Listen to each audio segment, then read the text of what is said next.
I used to think betrayal had a sound. A slammed door, a glass shattering, a raised voice at 2 a.m. But in my case, it was silent.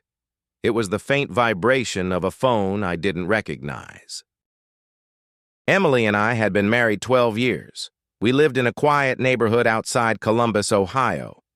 2 kids, a golden retriever named Rusty, Sunday pancakes, PTA meetings, Costco runs, the kind of life that looks stable from the outside. We weren't perfect, but we were solid. Or at least I thought we were. That Tuesday night, she fell asleep on the couch while we were watching a show.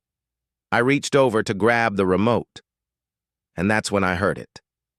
A buzz. Not from her usual phone. That was on the coffee table. This one came from her purse. I wasn't snooping. I wasn't suspicious. I was just curious. Inside her bag was a second phone, burner style, cheap, prepaid. My stomach dropped. That was the first time I heard the sound of betrayal. I didn't confront her right away. Instead, I waited. The next morning, after she left for work, I turned the phone on. No password. There were only 2 contacts. One labeled M. The other, lawyer. My hand started shaking. I opened the messages with M. They weren't romantic. They were logistical. Thursday confirmed. He still doesn't know. We need to move carefully. Move carefully? Still doesn't know what? I felt heat rise up my neck. My mind filled in the blanks before I had facts. Affair, secret meetings, divorce planning, 12 years reduced to coded text messages.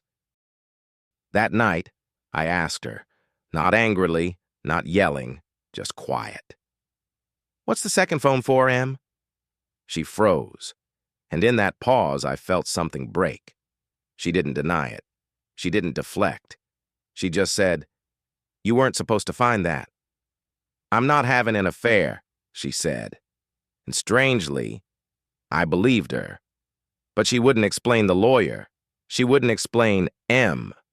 She just kept saying, "It's complicated, and it's not what you think," which, honestly, is the worst thing someone can say. Because if it's not what I think, then what is it? That night, she slept in the guest room. The next morning, I did something I'm not proud of. I followed her. She didn't go to work. She drove downtown, parked near a brick building I'd never noticed before, and walked inside. I waited 20 minutes before going in after her. The sign on the door read, Family Advocacy Center. Advocacy? My confusion deepened. I stepped inside, and I saw her, sitting across from another man, holding his hand. That's when I lost it. I walked straight up to the table. "Are you serious?" I said, louder than I meant to. She stood up immediately. "Daniel, please." The man looked at me, not defensive, not guilty, just calm. And then he said something that changed everything. "She's been helping me file for custody of my daughter." The room spun. Custody? I looked at Emily. She looked exhausted. "I've been volunteering here for 6 months," she said quietly. "I didn't tell you because you've been so overwhelmed with work, and I didn't want you worrying about something else." Volunteering. She had always cared about social work. Before the kids, before my promotion, before life got busy. But that still didn't explain the secrecy, or the lawyer, or the second phone. The man, Marcus, spoke again. "My ex is unstable. Emily connected me with a legal team. The second phone is because my ex has been harassing anyone involved." Harassing? Now the pieces didn't fit the story I'd written in my head, but something still felt off. "Then why keep it from me?" I asked her. And that's when she said it. "Because you've been gone." Gone? I lived in that house. I paid the bills. I coached Ethan's baseball team. What did she mean, gone? "Physically, you're there," she said. But you haven't been here in years. That one hit harder than any affair could have. You work late. You check emails at dinner. You miss conversations. I stopped telling you things because you always looked distracted. I wanted to argue, but I couldn't, because I knew she wasn't wrong. The second phone wasn't about cheating. It was about safety. The lawyer wasn't for divorce. It was protection. But the secret? That was about distance, emotional distance. And I realized something painful. She didn't tell me because she didn't feel like she had me. We drove home in silence. That night, after the kids went to bed, we finally talked.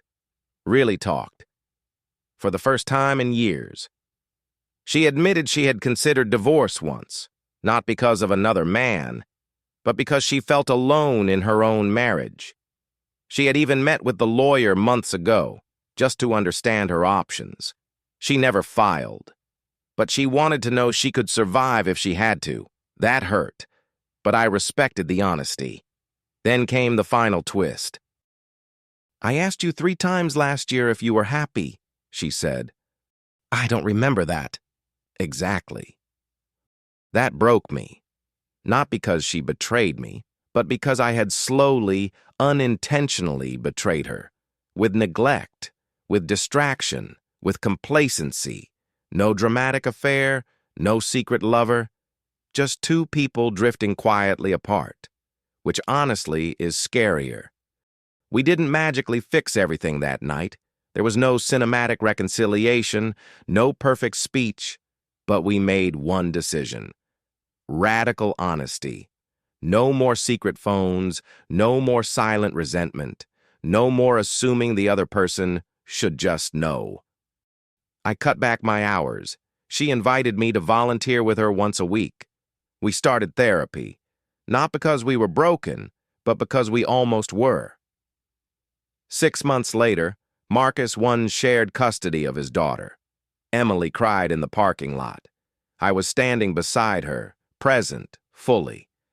And for the first time in a long time, I realized something. The second phone didn't expose her betrayal. It exposed mine. Not cheating, but checking out. Infidelity doesn't always start in hotel rooms. Sometimes it starts in silence, in unread texts, in conversations you meant to have but postponed. Marriage doesn't collapse in one dramatic explosion. It erodes quietly. And sometimes the real betrayal isn't choosing someone else. It's failing to choose your partner again and again, every day. If you're listening to this and you have someone at home, ask them if they're happy, and this time, stay long enough to hear the answer.